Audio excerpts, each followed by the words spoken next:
नमस्कार, good evening सभी प्यारे साथियों को।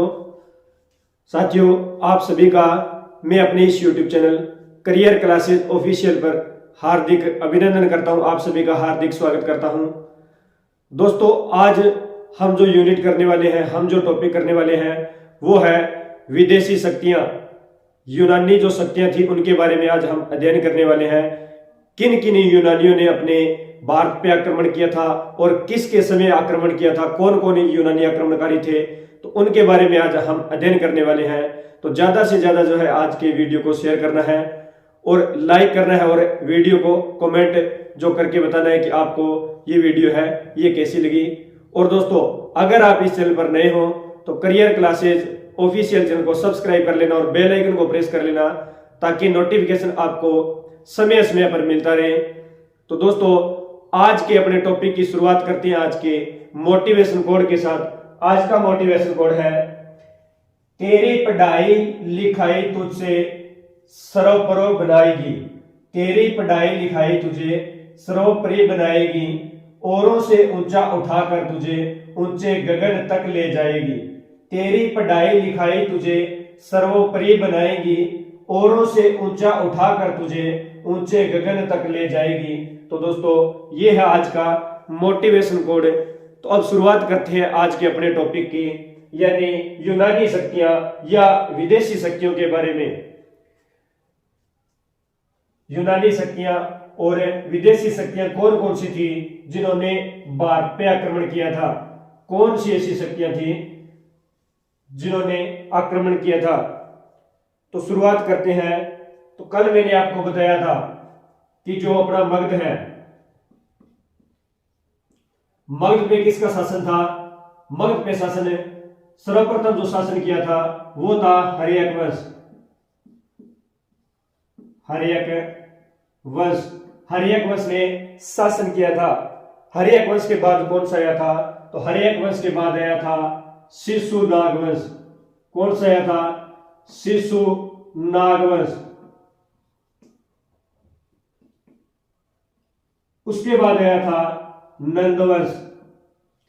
शिशुनाग वंश के बाद आया था नंदवंश। और दोस्तों, नंदवंश का अंतिम शासक कौन था? गणानंद। नंदवंश का अंतिम शासक था गणानंद। और दोस्तों, बात करें गणानंद की, तो गणानंद के समय एक विदेशी जो शक्ति थी या विदेशी आक्रमणकारी कौन आया था? तो ध्यान में रखना है, सिकंदर।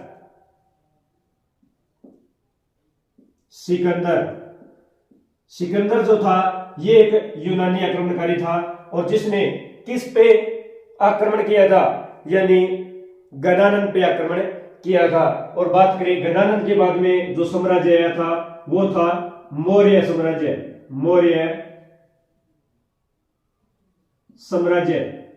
और मौर्य साम्राज्य शासक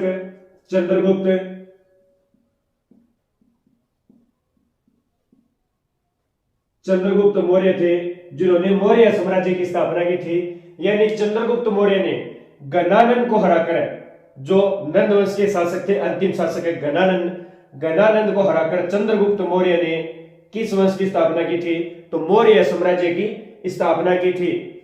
और दोस्तों, बात करें चंद्रगुप्त के बाद आया था बिंदुसार। चंद्रगुप्त के बाद कौन आया था? बिंदुसार। चंद्रगुप्त के पुत्र थे बिंदुसार। और बिंदुसार के बाद आया था, बिंदुसार का पुत्र आया था अशोक। ये तीनों जो है ये मौर्य शासक थे। ध्यान में रखना है, मौर्य वंश की स्थापना करने वाले थे चंद्रगुप्त मौर्य। गणानंद को हराकर, यानी नंद वंश के अंतिम शासक गणानंद को हराकर मौर्य वंश की स्थापना की थी। और अशोक के बाद जो अंतिम शासक बना मौर्य साम्राज्य का वो बना था वृहद्रथ।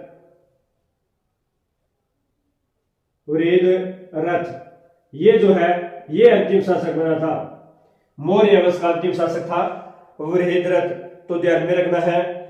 और दोस्तों, बात करें तो मौर्य वंश के बाद कौन सा वंश आया था? मौर्य वंश के बाद आया था गुप्त वंश। और गुप्त वंश और मौर्य वंश के बीच में जो वंश थे उन्हें क्या बोला गया है? मौर्य, जो ब्राह्मण वंश थे, ब्राह्मण वंश यानी मौर्य उत्तरकाल, तो मौर्य वंश, और जो गुप्त वंश था जो मौर्य साम्राज्य के बाद में आया था, यानी वृद्धरथ को हराकर श्रीगुप्त के द्वारा गुप्त वंश की स्थापना की गई थी। वृद्धरथ को हराकर गुप्त वंश की स्थापना की गई थी।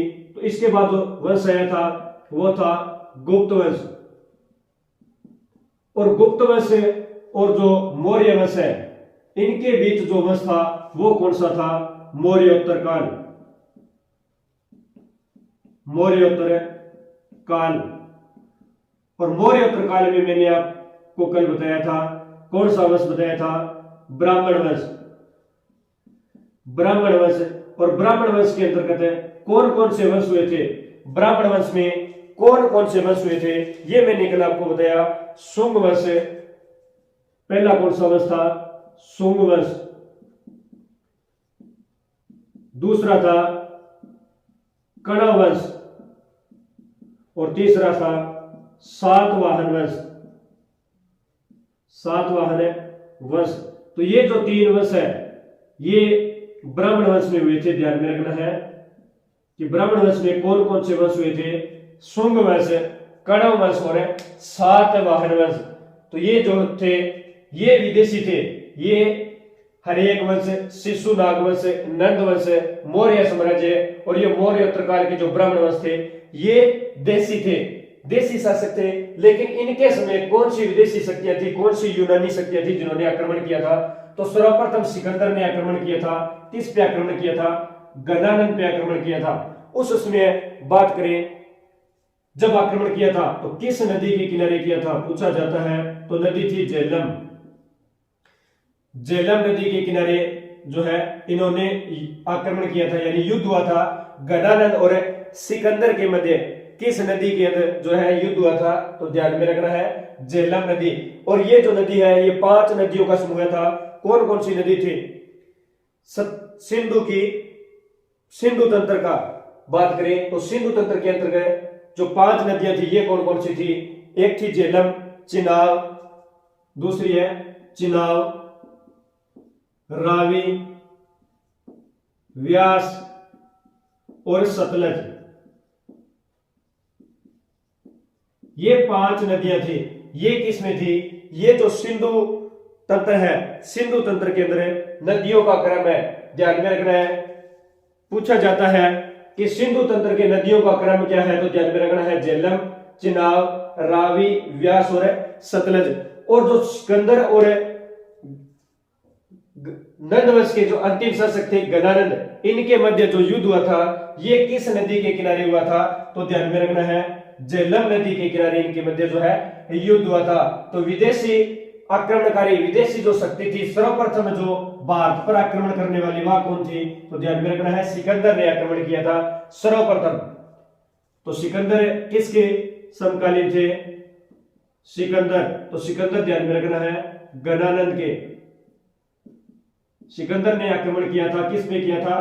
तो गणानंद पे आक्रमण किया था। और उसके बाद बात करें तो सिकंदर ने आक्रमण जारी रखा, लेकिन जब व्यास नदी के तट पे इन्होंने आक्रमण किया तो सिकंदर की जो सेना थी उसने क्या किया? व्यास नदी को पार करने से मना कर दिया था। जो व्यास नदी है, व्यास नदी को पार करने से मना कर दिया था। इस कारण जो सिकंदर है ये तो वापस लौट गया, लेकिन सिकंदर का एक सेनापति था जिनका नाम क्या था? Seleucus Nicator. सिकंदर का सेनापति था सेल्यूकस निकेटर। ध्यान में रखना है सेल्यूकस निकेटर।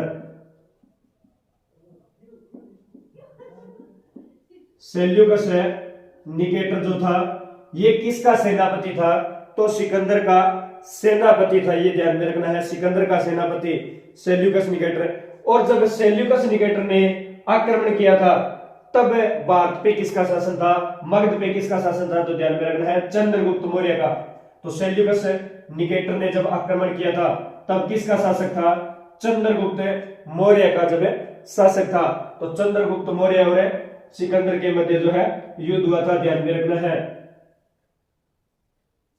सेल्यूकस निकेटर किसके समकालीन? तो चंद्रगुप्त मौर्य के समकालीन था।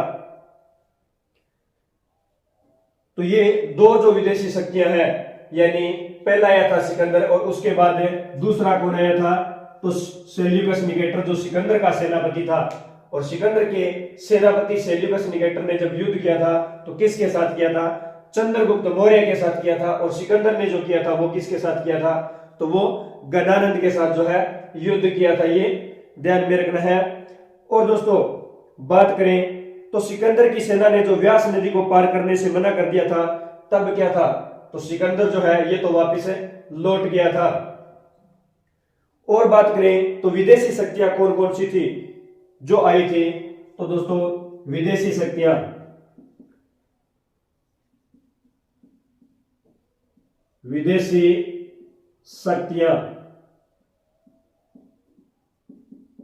सर्वप्रथम कौन सी आई थी, तो सर्वप्रथम आया था सिकंदर।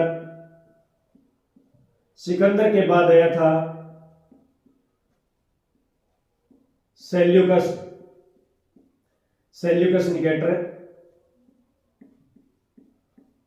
और सेल्यूकस निकेटर के बाद जो आया था यूनानी शक्ति कौन सी थी, सेल्यूकस निकेटर के बाद, तो एंटियोक्स फर्स्ट। सेल्यूकस निकेटर के बाद आया था एंटियोक्स प्रथम जो है ये आया था। और उसके बाद कौन सा आया था, एंटियोक्स सेकंड आया था। एंटियोक्स सेकंड, यानी विदेशी शक्तियों के अंदर सर्वप्रथम है सिकंदर ने आक्रमण किया था। फिर उसके बाद सेल्यूकस निकेटर ने, सेल्यूकस निकेटर के बाद जो आया था वो था एंटियोक्स फर्स्ट। और एंटियोक्स प्रथम के बाद आया था एंटियोक्स द्वितीय। ये जो विदेशी शक्तियां थी इन्होंने आक्रमण किया था, ये ध्यान में रखना है। और बात करें एंटियोक्स सेकंड के समय, एंटियोक्स सेकंड के समय जो यूनानी शक्तियां थी ये चार भागों में बंट गई थी। किसके समय, तो एंटियोक्स द्वितीय के समय यूनानी शक्तियां जो है चार भागों में बंट गई थी, ध्यान में रखना है। और चार भाग कौन कौन से थे, चार भागों में बंट गई थी। और ये चार भाग कौन कौन से थे, तो दोस्तों चार भाग थे हिंद यूनानी,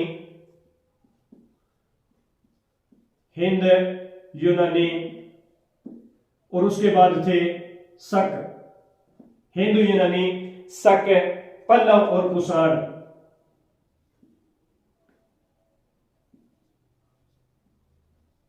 पल्लव और कुषाण, ये चार जो शक्तियां हैं ये किससे अलग हुई थी, एंटियोक्स द्वितीय।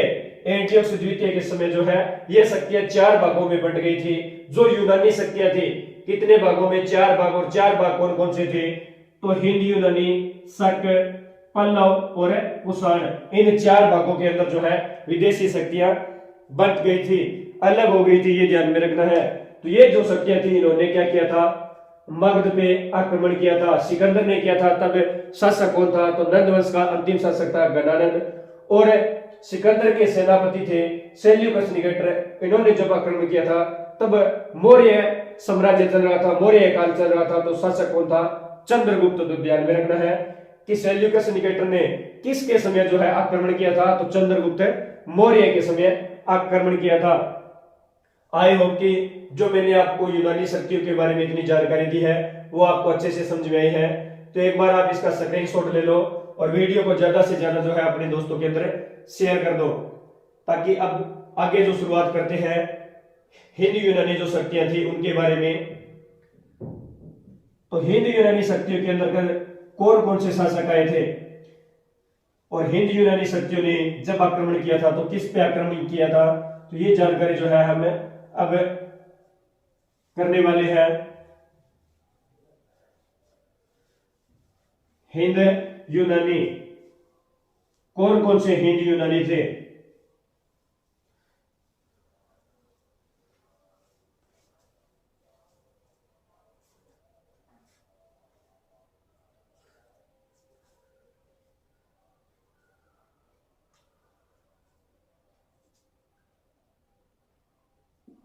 हिंद यूनानी। और हिंद यूनानियों को ही बोला जाता है यवन साम्राज्य। हिंद यूनानियों को क्या बोला जाता है? यवन साम्राज्य। और इन्हें ही क्या बोला जाता है? हिंदू यूनानियों या यवन साम्राज्य ही इन्हें बोला जाता है, ये ध्यान में रखना है। तो अब बात करते हैं हिंद यूनानी जो विदेशी शक्तियां थी, यानी एंटियोकस द्वितीय के समय जो 4 शक्तियां अलग हुई थी, कौन कौन सी थी? हिंद यूनानी, शक, पल्लव और कुषाण, ये 4 शक्तियों के अंदर बंट गई थी। प्रथम कौन सी थी? हिंद यूनानी। और बात करें हिंद यूनानी के अंदर 2 शासक हुए थे, कौन कौन से थे? पहला था डेमेट्रियस। पहला कौन सा था? डेमेट्रियस।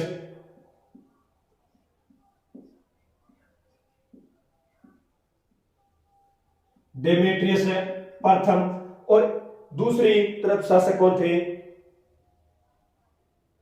एंटियालकिड्स। कौन से थे? एंटियालकिड्स।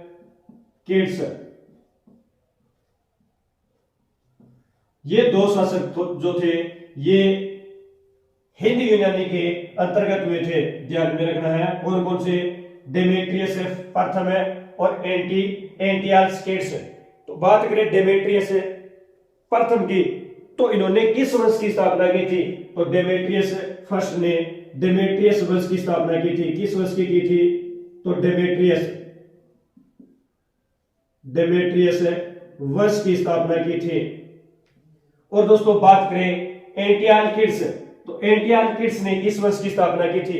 एंटियालकिड्स ने किस वंश की स्थापना की थी? तो यूक्रेटाइड। किस वंश की स्थापना की थी? यूक्रेटाइटस। यूक्रेटाइटस वंश की स्थापना किसने की थी? तो ध्यान में रखना है, यूक्रेटाइटस जो वंश था इसकी स्थापना एंटियालकिड्स ने की थी। यूक्रेटाइटस जो वंश था इसकी स्थापना किसने की थी? एंटियालकिड्स ने की थी। या तो टाइटस या इसे टाइडस भी कहा जाता है, ये ध्यान में रखना है, टाइटस या टाइडस। यूक्रेटाइटस वंश की स्थापना एंटियालकिड्स ने। और डेमेट्रियस जो वंश था इसकी स्थापना किसने की थी? डेमेट्रियस प्रथम ने इसकी स्थापना की थी। और राजधानी पूछी जाती है तो इस वंश की राजधानी कौन सी थी? वंश की राजधानी कौन सी थी? तो राजधानी थी साकल। डेमेट्रियस वंश की राजधानी कौन सी थी?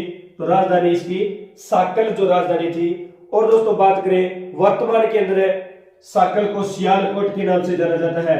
वर्तमान में किस नाम से जाना जाता है? सियालकोट। ध्यान में रखना है, किस नाम से जाना जाता है? तो वर्तमान में इसे सियालकोट के नाम से जाना जाता है। और बात करें यूक्रेटाइट्स वंश की, तो इस वंश की राजधानी, तो इस वंश की राजधानी थी तक्षशिला। राजधानी तक्षशिला। तक्षशिला जो है ये इस वंश की राजधानी थी, ये ध्यान में रखना है, तक्षशिला इस वंश की राजधानी थी। और बात करें राजदूत कौन से थे? तो डेमेट्रियस वंश के राजदूत का नाम पूछा जाता है राजदूत। राजदूत कौन से थे? तो इस वंश के राजदूत थे मिनांडर। राजदूत कौन से थे? तो मिनांडर जो है ये इस वंश के राजदूत थे। और बात करें तो जो एंटियालकिड्स है इनके राजदूत कौन से? तो इनके हेलियोडोरस। एंटियालकिड्स के राजदूत कौन से थे? तो इनके थे हेलियोडोरस, इनके राजदूत थे हेलियोडोरस।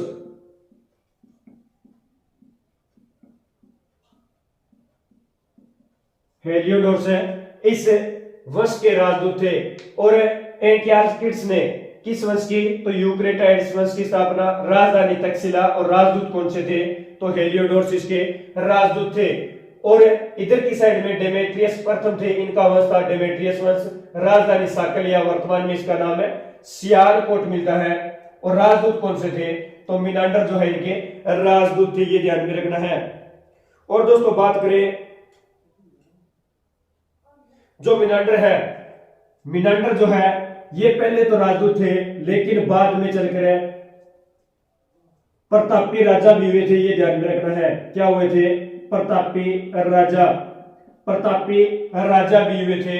और बात करें गरुड़ स्तंभ, तो जो हेलियोडोरस है, हेलियोडोरस ने जो गरुड़ स्तंभ है, ये गरुड़ स्तंभ का निर्माण किसने करवाया था? तो एंटियालकिड्स के जो राजदूत थे हेलियोडोरस, हेलियोडोरस के द्वारा गरुड़ स्तंभ लेख बनवाया गया था। गरुड़ स्तंभ लेख, गरुड़ स्तंभ लेख किसके द्वारा बनवाया गया था? गरुड़ स्तंभ लेख ये हेलियोडोरस के द्वारा बनवाया गया था। और इसके अंदर भागवत जो पुराण है, भागवत धर्म है, इसका उल्लेख मिलता है। भागवत धर्म का उल्लेख मिलता है, तो ध्यान में रखना है भागवत धर्म का उल्लेख कहां पर मिलता है? भागवत धर्म का उल्लेख कहां पर मिलता है? तो गरुड़ स्तंभ लेख है, इसके अंदर भागवत धर्म का उल्लेख मिलता है। और निर्माण किसने करवाया था? तो हेलियोडोरस, जो एंटियालकिड्स के क्या थे? राजदूत थे। इन्होंने क्या करवाया था? तो इसका निर्माण करवाया था, ये ध्यान में रखना है। और बात करें बौद्ध भिक्षु के बारे में, हिंदू यूनानी जो शासक थे, इनके समय जो बौद्ध भिक्षु हुए थे वो कौन थे? बौद्ध भिक्षु, तो बौद्ध भिक्षु का नाम मिलता है, तो बौद्ध भिक्षु का नाम है नागसेन। नागसेन जो थे ये बौद्ध भिक्षु थे। और दोस्तों बात करें बौद्ध भिक्षु नागसेन थे, तो मिनांडर व नागसेन जो थे, मिनांडर व जो नागसेन थे, इनके मध्य जो वार्तालाप है, इनके मध्य जो वार्तालाप है ये किस ग्रंथ के अंदर मिलता है? तो इनके मध्य जो वार्तालाप है, क्वेश्चन पूछा जाता है कि जो बौद्ध भिक्षु नागसेन थे, इनके और जो राजदूत थे डेमेट्रियस के, मिनांडर, इनके मध्य जो वार्तालाप है ये किस ग्रंथ के अंदर मिलता है? तो ध्यान में रखना है इन दोनों के मध्य जो वार्तालाप है, जो वार्तालाप है ये किस ग्रंथ में मिलती है? तो उस बौद्ध ग्रंथ का नाम क्या है? तो उस बौद्ध ग्रंथ का नाम है मिलिंद पनाहो। कौन सा बौद्ध ग्रंथ है? मिलिंद पनाहो।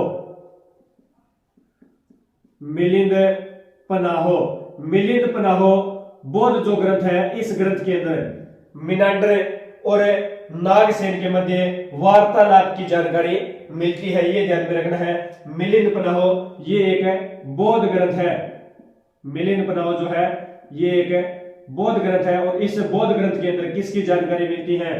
तो वार्तालाप मिनांडर व जो नागसेन है, इन दोनों के जो मध्य वार्तालाप है ये बौद्ध ग्रंथ है मिलिंद पनाहो, इसके अंदर हमें जानकारी मिलती है। और दोस्तों बात करें हिंद जो यूनानी थे, इन्होंने सोने के सिक्के चलवाए थे। हिंद यूनानियों ने सोने के सिक्के चलवाए थे, ये ध्यान में रखना है। हिंद यूनानियों ने सोने के सिक्के चलवाए थे, सोने के सिक्के भी चलवाए थे। और बात करें तो हिंद यूनानियों ने सिक्कों पर लेख भी लिखवाया था। सर्वप्रथम सोने के सिक्के हिंद यूनानियों के द्वारा चलवाए गए। और सिक्कों पर लेख, सिक्कों पर जो लेख है, लेख की शुरुआत किसने की थी? ये भी हिंद यूनानियों के द्वारा की गई थी, ध्यान में रखना है। सिक्कों पर लेख जो लिखवाए थे सर्वप्रथम ये हिंद यूनानियों के द्वारा लिखवाए गए थे। और पर्दा प्रथा जो प्रचलन में आई थी वो हिंद यूनानियों के समय आई थी, ध्यान में रखना है। पर्दा प्रथा कब जो प्रचलन में आई थी? तो हिंद यूनानियों के समय पर्दा प्रथा प्रचलन में आई थी। पर्दा प्रथा, पर्दा प्रथा का जो प्रचलन है ये कब हुआ था? हिंदू यूनानियों के समय हुआ था। और बात करें उस समय पर्दा प्रथा को किस नाम से जाना जाता था? उस समय पर्दा प्रथा को यवनिका कहा जाता था। क्या कहा जाता था? ध्यान में रखना है, यवनिका। पर्दा प्रथा को क्या कहा जाता था? यवनिका के नाम से जाना जाता था। तो पर्दा प्रथा का प्रचलन हिंदू यूनानियों के समय हिंदू यूनानियों ने सोने के सिक्के चलवाए और सोने के सिक्कों पर जो लेख सर्वप्रथम लिखवाए थे ये भी हिंदू यूनानियों के द्वारा लिखवाए गए थे, ये ध्यान में रखना है। और दोस्तों इसके बाद जो शासक आए थे वो कौन से थे? हिंदू यूनानियों के बारे में जो है हमें इतनी जानकारी मिलती है। अगर आपको ये जो टॉपिक है समझ में आया है तो आप एक बार इसका स्क्रीनशॉट ले लो, ताकि आगे जो इसके बाद जो यूनानी शासक आए थे उनके बारे में हमें जानकारी ग्रहण करते हैं। इनके बाद जो यूनानी शासक आए थे वो थे शक। पहले आए थे हिंद यूनानी शक, और उसके बाद कौन से आए थे? पल्लव, और उसके बाद थे कुषाण। यानी जो एंटियोकस द्वितीय थे, एंटियोकस द्वितीय के समय यूनानी जो शक्तियां हैं ये 4 भागों में विभाजित हुई थी, 4 भागों में बंट गई थी, हिंद यूनानी, शक, पल्लव और कुषाण। तो बात करते हैं शक के बारे में।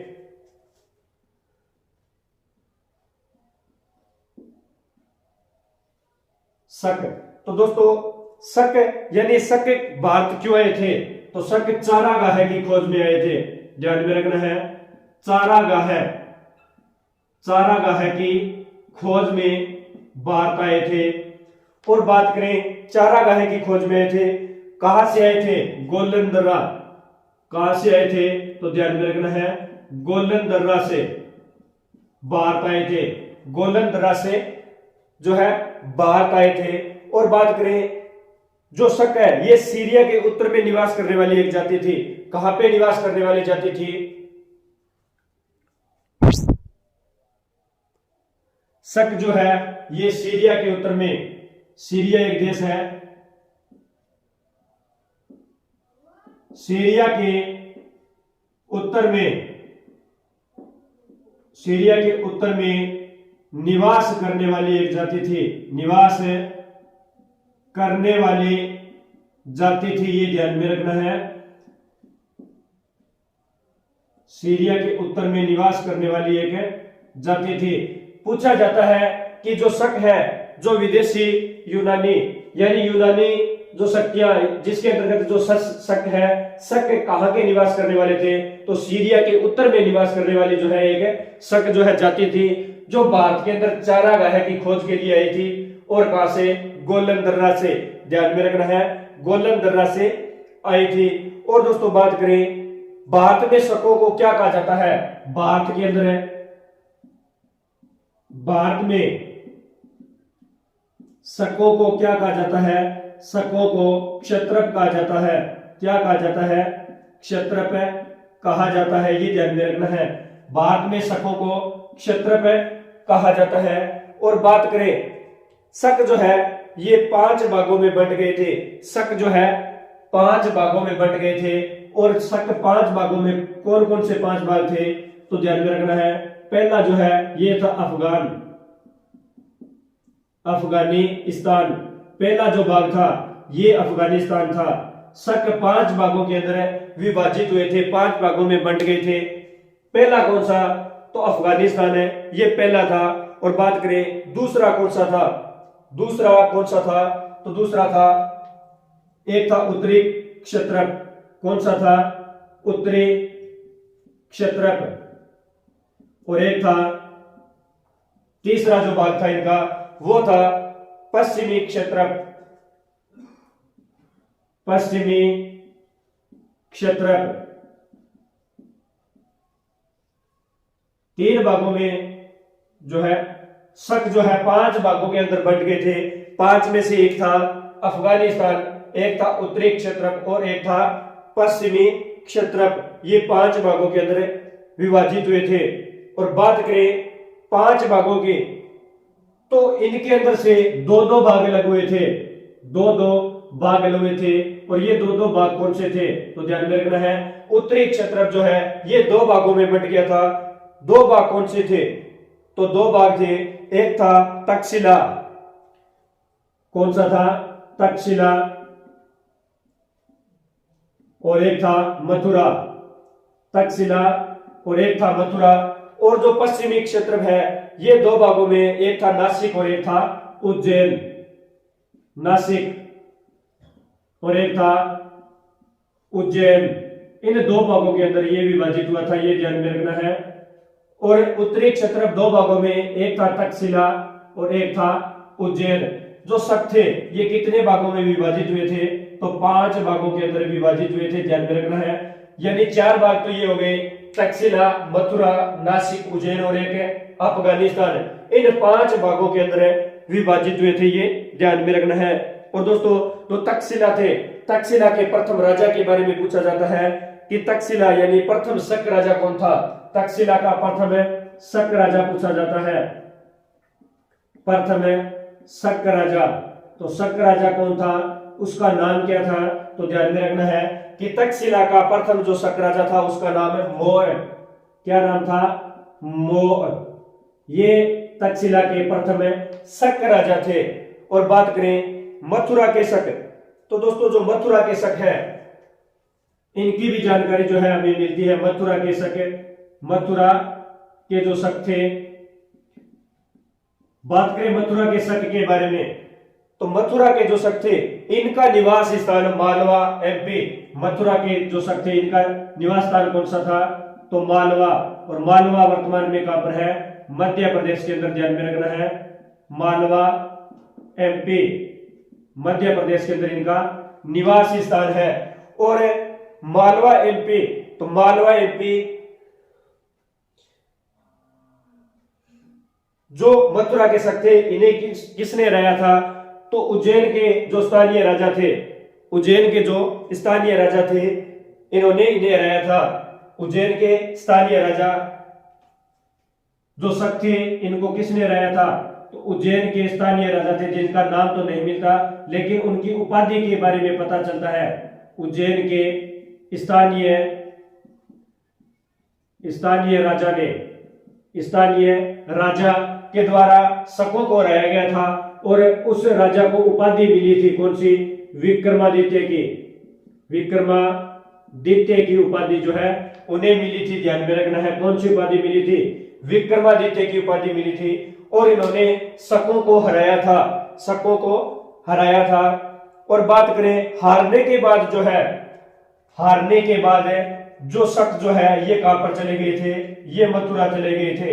हारने के बाद जो मालवा मध्य प्रदेश के जो शक है ये कहां पर चले गए थे, ये मथुरा चले गए थे, ध्यान में रखना है। शकों का निवास स्थान पहले कौन सा था, मालवा मध्य प्रदेश था। और उज्जैन के जो स्थानीय राजा थे जिनकी उपाधि थी विक्रमादित्य, उनके द्वारा जो है इन शकों को हराया गया था। और शक हारने के बाद कहां पर चले गए थे, मथुरा चले गए थे। और कब हराया था, तो बात है 57-58 BC। कब हराया था, शकों को हराया था, कब हराया था, तो ध्यान में रखना है उस समय 57 या 58 BC, 57 या 58 BC के अंदर जो है शकों को विक्रमादित्य ने हराया था। विक्रमादित्य ये जो एक स्थानीय राजा थे उनकी उपाधि थी, इन्होंने शकों को जब हराया था उस समय कौन सा था, 57-58 BC। और 57-58 BC ये मैंने आपको बताया था कौन सा संवत था, 57-58 BC विक्रम संवत। कौन सा था, विक्रम संवत, विक्रम संवत ये इसका समय था। और विक्रम संवत को मालव संवत भी कहा जाता है।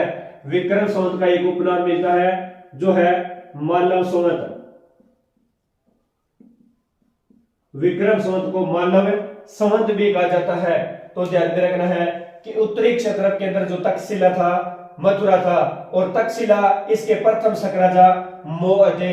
और मथुरा की बात करें तो जो मथुरा के शक थे ये पहले कहां पर रहते थे, तो मालवा मध्य प्रदेश के अंदर है। और जो उज्जैन के स्थानीय राजा ने इन्होंने हराया था, हराने के बाद ये कहां पर चले गए थे, मथुरा चले गए थे। यानी इनको हराया था 57 या 58 BC के अंदर है। और 57 और 58 जो BC है ये कौन सा संवत था, ये विक्रम संवत था। और विक्रम संवत को क्या कहा जाता है, तो विक्रम संवत को ही मालव संवत के नाम से जाना जाता है। आई होप कि जो मैंने आपको दो शक्तियां बताई है, दो शक्तियां कौन कौन सी, एक हिंद यूनानी के बारे में और दूसरी हमने जो शुरू की थी वो कौन सी थी, वो थी शक। और शक के अंतर्गत हमने मथुरा और जो तक्षशिला है इनके बारे में अध्ययन कर लिया था। और कल जो हम करने वाले हैं उज्जैन के शकों के बारे में जो हमें जानकारी मिलती है, तो उज्जैन के जो शक है इनकी जानकारी जो हम कल लेने वाले हैं। तो दोस्तों अगर आपको आज की ये वीडियो अच्छी लगी तो वीडियो को लाइक करना, कमेंट करना और ज्यादा से ज्यादा इस वीडियो को अपने दोस्तों के अंदर शेयर करना। अगर आप इस चैनल पर नए हो तो करियर क्लासेज ऑफिशियल चैनल को सब्सक्राइब करना और बेल आइकन को प्रेस करना ताकि नोटिफिकेशन आपको समय समय पर मिलता रहे। तो मिलते हैं नेक्स्ट वीडियो में कल इसी समय अपने नेक्स्ट टॉपिक के साथ।